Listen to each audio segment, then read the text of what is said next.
Hello, hi guys! Magandang hapon sa inyo lahat. This is Chin from my Sagari channel, a faith healer, also mata reader. So ngayong hapon, natatagan natin na nagsasabihin sa inyo ng ating mga gabay. This is Archangel Michael messages for the sign of Aquarius. So Aquarius, welcome to my channel. Ano kayang messages, advices, and spirit guides ang ating masasaga for today's video? Kanina naman kayang energy o kaganapan sa buhay ng mga Aquarius ang ating mahagilap. So guys, this reading is a reading namang hindi lahat makaka-resonate. Kunin lamang po ang makaka-relate sa inyo and comment down below kung kaninong energy ang ating nasagap. And of course, maraming salamat po sa mga walang sawang pagsuporta sa aking channel. Lalong-lalo na hindi nag-i-skip ng ads. Naway pagpalain po kayo ng Diyos at may kapal. Siksik-liglig nag-uumapa o manumbalik sa inyong biyaya. So guys, kumapit-kapit ka dahil ito na mensahe sa iyo ng ating mga gabay.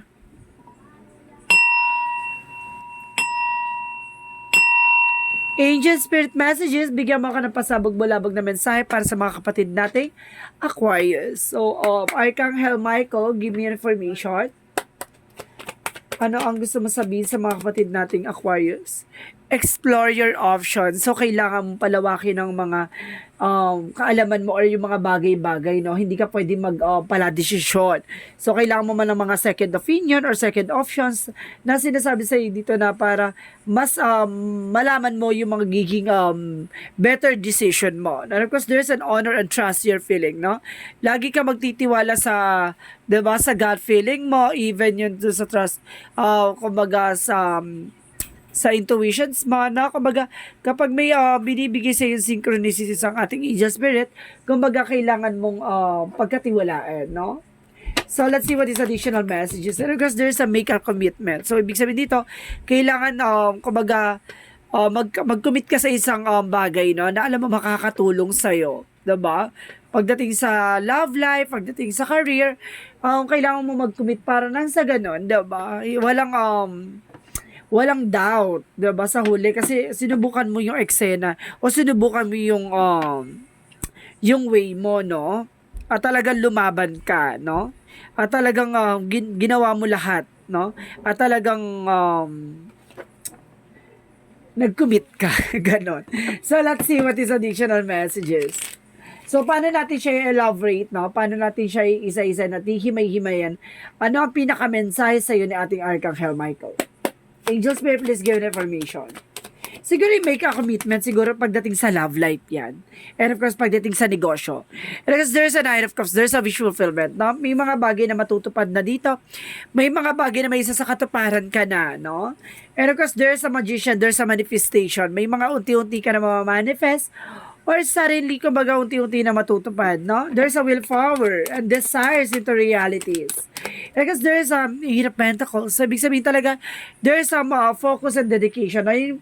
Yung sinasabing commit, no? Kumbaga, kailangan na magkaroon ka ng dedication pagdating sa ginagawa mo. Hindi pwede pa bago-bago na isip, ganon. Kumbaga, kailangan mag-focus ka. And of course, there's a star card. Wow. There's a hope and miracles. And of course, there's a faith. And of course, there's healing, no? And of course, wish fulfillment, no? Meron talaga ditong renewal din. Additional messages. There's a Four of Swords. Listen to your intuition. Ito yung sinasabi na honor and trust your feelings, na makikinig ka sa intuitions mo. No? Na kailangan mo rin magpahinga or something. Kailangan mo rin ng time sa sarili mo, ganon. Kailangan mo magkaroon ng time management. So, let's see what is additional messages. And of course, there's a Two of Pentacles. So, ibig sabihin dito, there's a two paths. So, ibig sabihin dito, there's a both side of situation. Tinitignan mo kung anong pipiliin mo, no? At titignan mo yung better side of situation. So, let's see what is the Nine of Cups.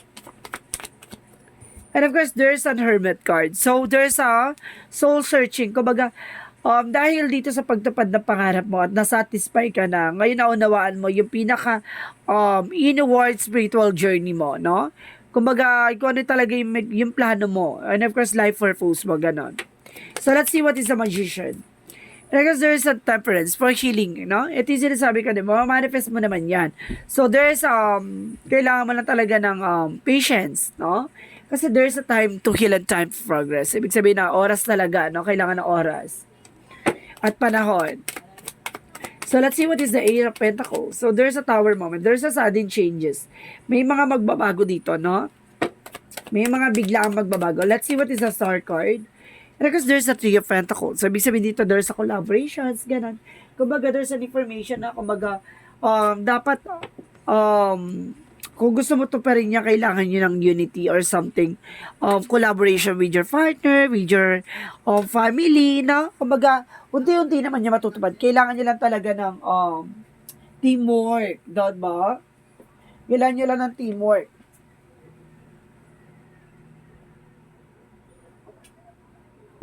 Okay. Tingnan natin ano pa ang gusto sabihin sa ating mag-gawin. For what is the Four of Swords? What is the Four of Swords? So, there's a judgment. So, there's a wake of call. Parang, there's, kumbaga, pay attention. No? Kumbaga, kailangan mong, tignan rin yung sarili mo. No? Kumbaga, baka nag-over-fatigue ka na. No? There's a rest and rejuvenate. Kailangan mo din magpahinga or rest, relaxation. Ganon. So, see what is the Two of Pentacles. So, there's a higher point. A lesson learned, no? Kumbaga matuto ka na sa mga pinagdaanan mo. Kailangan, bago ka mag-take ng decision, titignan mo talaga yung magiging outcome, no? Hindi ka pwedeng mag-decide ng kung ano-ano lang, gano'n. Hindi pwedeng gano'n. Sa panahon ngayon, kailangan mo na tinitignan yung magiging possibilities at magiging outcome ng eksena. So, let's see what is the Nine of Cups and the Hermit card. What is the Nine of Cups and the Hermit card? There's a Three of Swords in reverse. So, there's a recovery, a releasing pain. So, ibig sabihin, makaka-recover ka na sa mga disappointment, rejections, failures, no? Kumbaga, hinanap mo na yung sarili mo by the soul, no? Kumbaga about sa spirituality mo, naging balance ka na. So, let's see what is the Magician and of course the Temperance. And because there is a Four of Pentacles. Protect your power, protect your energy, diba? Kumbaga mag-save ka ng money, solid investment, or something security about sa finances. So, let's see what is the Eight of Pentacles and the Tower moment. And of course, there's the Hangman, no? Kumbaga, there's a new perspective. Baguhin mo yung perspective mo na nag-cause ng chaos, na nag-cause ng destruction and disaster. Kumbaga, nagkaroon ka na rin ng trauma, no? Kailangan baguhin mo na yung mga bagay-bagay na nakasira sa'yo, no? At mag-focus ka na. Kasi, kumbaga, may mga tao sa paligid mo na lalapit na sa'yo, hindi dahil kundi guguluhin ka niyan. So, maging aware, ha? So, let's see what is the Star card and the Three of Pentacles. So, there's a Two of Swords. There's an indecision. Some of you guys, there's an inner conflict. Kumbaga, nagdadalawang isip ka dito, no? Parang nahihirapan ka mag-decide kung ano yung magiging decision mo. So, sinasabi sa'yo dito na magtiwala ka, no? Kumbaga, ibibigay sa'yo ni God yung mga bagay na para sa'yo. So, magkakaroon ka rin naman ng inner clarity. So, let's see what is the Four of Swords and the Judgment. Because there's an Emperor, be mature and not being grounded, no? Kumbaga magkaroon ka ng respect, no, sa sarili mo. And of course, magkaroon ka rin ng discipline, no? Mag-focus ka sa ginagawa mo. At the same time, controlin mo rin, no? Yung work and of course yourself, no? Kumbaga kailangan may oras talaga. Hindi pwedeng lahat ng panahon at oras mo doon. Kasi kailangan mo rin ng pahinga, diba? So let's see what is the Two of Pentacles and the Hierophant. And kasi sinasabi dito, there's a Page of Wands, there's a good news. Now, may magandang balita pa dito. Now, may magandang balita, new fresh ideas parating sa'yo. So, let's see what is the outcome. Ang pinaka-outcome for you is the Page of Swords, no? Kumbaga, magkaroon ka ng katalinuhan dito or something. Kumbaga, gusto mo matuto sa mga bagay-bagay. Or ayun sinasabi na explore your option, no? May mga bagay na gusto ka pa matutunan, gusto malaman. So, i-enhance mo yan, no? Even your ability, skills, no? And because there's a Chariot card, there's a taking action, no? Kumbaga, kailangan mo rin mag-take ng action dito. At the same time, there's a King of Pentacles. Kumbaga, there's a practicality, no? Kailangan maging practical ka sa ginagawa mo. And because there's a Five of Pentacles, kumbaga, some of you nagkakaroon ng isolation or feeling lost. Kumbaga, hindi ka makalis sa situation.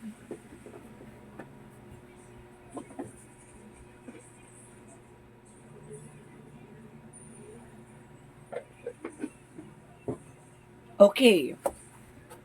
So, let's proceed na tayo sa ating magical fairy messages.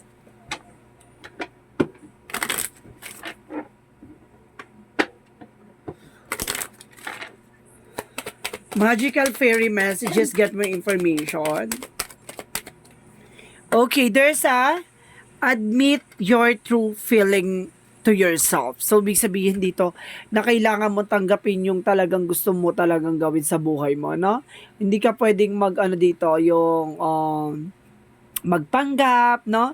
Kung hindi ka nag-enjoy sa ginagawa mo, iwan mo yon, walking away from that. Ano ko sinasabi sa'yo dito na be honest with yourself, only you know what it is that you're truly desire. Kung ano talaga yung gusto ng puso mo, sundin mo yon, no? So, let's see what is Love Oracle card.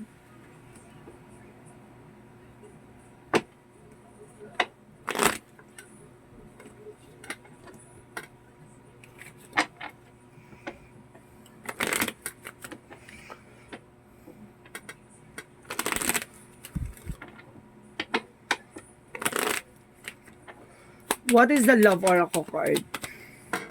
Oh, there's a snake. Ito yung sinasabi, may ahas, no? Kailangan maging aware ka. May tridor, no? Yun yung kailangan pag-ingatan dito. There's the snake. Mag-ingat. Be aware. No? Let's see what is additional messages. And because there's a heartbroken. So, yun yung may mga bagay na kailangan mong iwasan, no? Kailangan mong, kumbaga, iwanan or kailangan mo mag-let go. There's a separation and of course deep hurt, no? Kumbaga talaga nasaktan ka. Let's see what is additional messages for Yin and Yang Oracle card.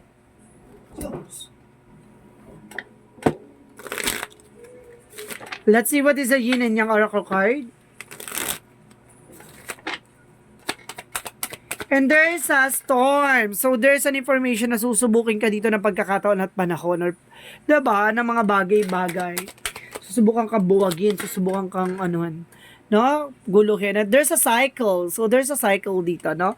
There's a changes coming in for you. At the same time, there's a, may mga bagay na kailangan mong iwasan. Avoidance. So, let's see what is the chakra messages for you.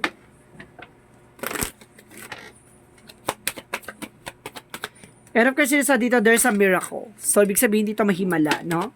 May himala. At the same time, there's a complacency, no? Kumbaga, may mga bagay na pinagsisisihan mo, no? Kumbaga, sinasabi sa'yo dito, kailangan maging aware ka. Hanggat hindi pa huli ang lahat, no? Kailangan mag-take ng action, mag-savings, no? Baka pagsisihan mo sa huli kapag wala kang savings or wala kang ipon, no? Be mature enough. And of course, there's a wisdom, no? Kumbaga, malinis ang iyong intention sa lahat ng bagay. Mabuti ang iyong puso. So, let's see what is additional messages for Romance Angels.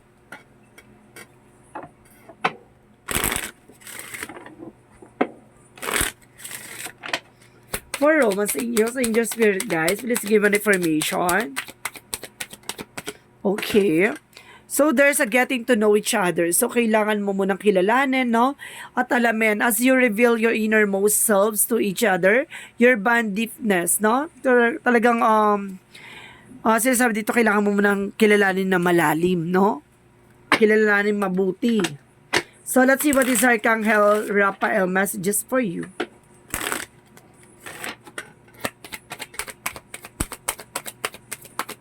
Meditation. So, kailangan mo rin mag-meditate, no? Kailangan mo rin mag-meditate. Let's see what is the chakra. What is the energy.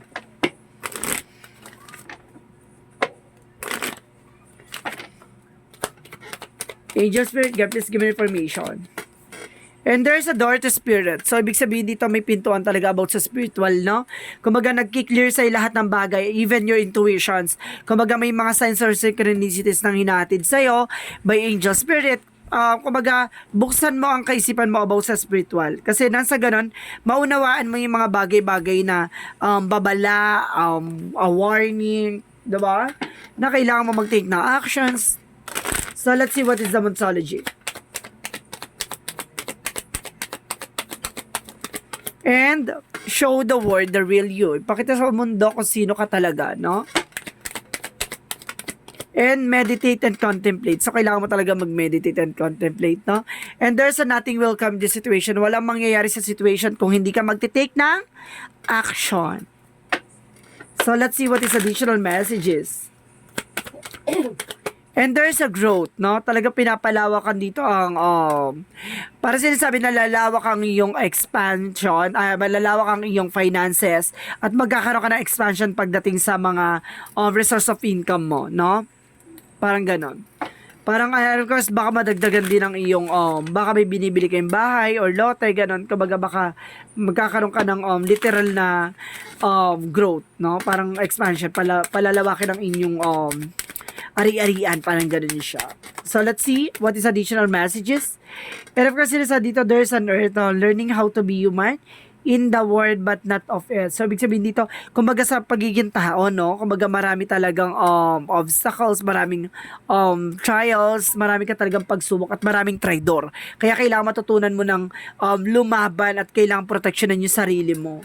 Diba sa mundong ginagalaw, kung sino pa yung malapit sa'yo, siya yung pa yung ahas. Ganun yung pagiging tao. Marami talagang traidor at maraming tuso.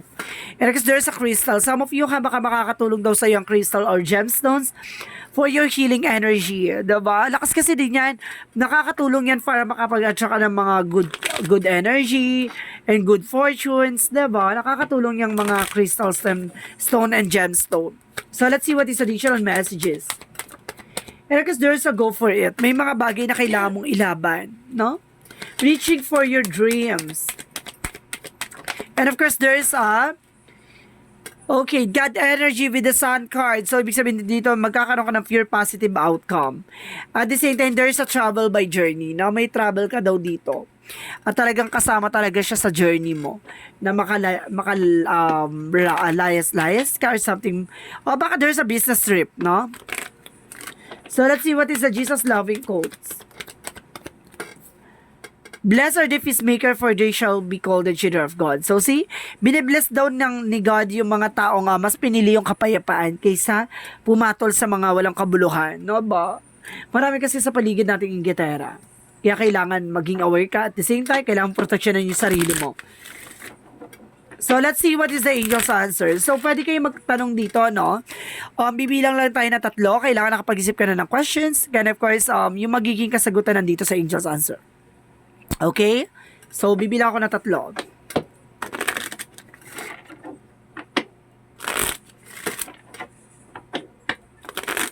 1.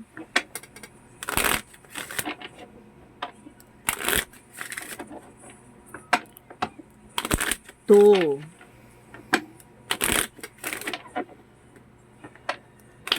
3. So, angel's answer, give me information.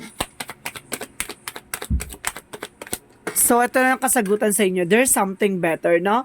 Kumbaga, may mga bagay siguro kayong na kumbaga hindi nakuha or nagkaroon ng disappointment. So ibig sabihin dito, kailangan yung tanggapin yun, no, na may mga bagay na hindi pa sa'yo nakalaan. No, kailangan meron pala mas magandang ibibigay at pagkakalob sa'yo, 'di ba? And of course, look for a sign. I told you na kumbaga magkakaroon talaga ng signs of synchronicities na parang warning or something na kailangan maging aware kayo, no? At of course, pagkatiwalaan nyo raw yung gut feeling, your intuitions, no? Baka dyan yung senyales, no? Kaya hinahatid ng ating angel spirit yung mga babala. And of course, there's if you believe. Basta naniniwala ka lang, no? So, ibig sabihin dito, nasa sa'yo talaga. Kumbaga, may nandyan na eh. So, nasa sa'yo lang kung magtitiwala ka at maniniwala ka sa lahat na nangyayari sa'yo about sa spiritual. So, let's see what is the angel's number. Let's see what is the angel's answer. Angel's number. Give me information, angel's number. Give me information. There's a 24, I am generous. So, sinasabi dito, you have a heart of gold and are very skilled in maintaining balance, balance, stable relationship. You are loyal to your loved ones and are able to the nurturer and protector and provider all at once. So, talagang napakabuti mo, no? Talagang napaka-generous mo sa lahat ng bagay. Pagdating sa relationship, pagdating sa career, no? Kumbaga, nurture sa'yo na kumbaga kaya mo mag-sacrifice sa lahat ng bagay. So, let's see what is the messages of life. Oh my God. Unang card yan na. There's a attaining peace. So, yun talaga na mas pinili yung kapayapaan. Merong kapayapaan dito. There's a peace. So let's see. Today I turn within to find the source of experiences. There I find the peace that comes from me seeking truth. I understand that there comes from the seeking truth. I understand the riches I discover within myself has a greater value than all the wealth of the outside world. Step by step, I continue my spiritual gas. Little by little, I free myself, rising ever higher and attaining true inner peace. So, ibig sabihin dito, kumbaga, dahan-dahan lang naman yan, no? Yung mga pagbabago sa buhay mo, hindi naman yan mabibigla. Ibig sabihin dito, kumbaga magkakaroon ka ng kapayapaan sa sarili mo, basta alam mo sa sarili mo na wala kang tinatapakan tao, basta mag-commit ka sa lahat ng ginagawa mo, magpatuloy ka, gawin mo ang tama at gumawa ka ng patas na laban, kasi magkakaroon ka ng patas na kalalabasan, kasi there's a the sun card na there's information na there's a positive outcome. At the same time, there's a trouble. And of course, there's Jesus loving quote sa sinasabi dito na you are being blessed. At yung mga binibless daw yung mas pinipili yung kapayapaan, no, kaysa, diba, pumatol sa mga walang kabuluhan. Ganun lang yan. So guys, this is Archangel Michael messages for the sign off Aquarius. So, Aquarius, maraming salamat po for your wonderful reading. And this reading is a reading lamang, hindi lahat makaka-resonate. Kunin lamang po makaka-relate sa inyo. And comment down below kung kaninong energy ang ating nasagap. Maraming salamat po sa mga walang sawang pag-support sa aking channel. Lalo na hindi nag-escape ng ads. Naway pagpalain po kayo ng Diyos at may kapal siksik-liglig na gumapaw man balik sa inyo. Maraming salamat po and see you in the next video. Bye-bye and babush.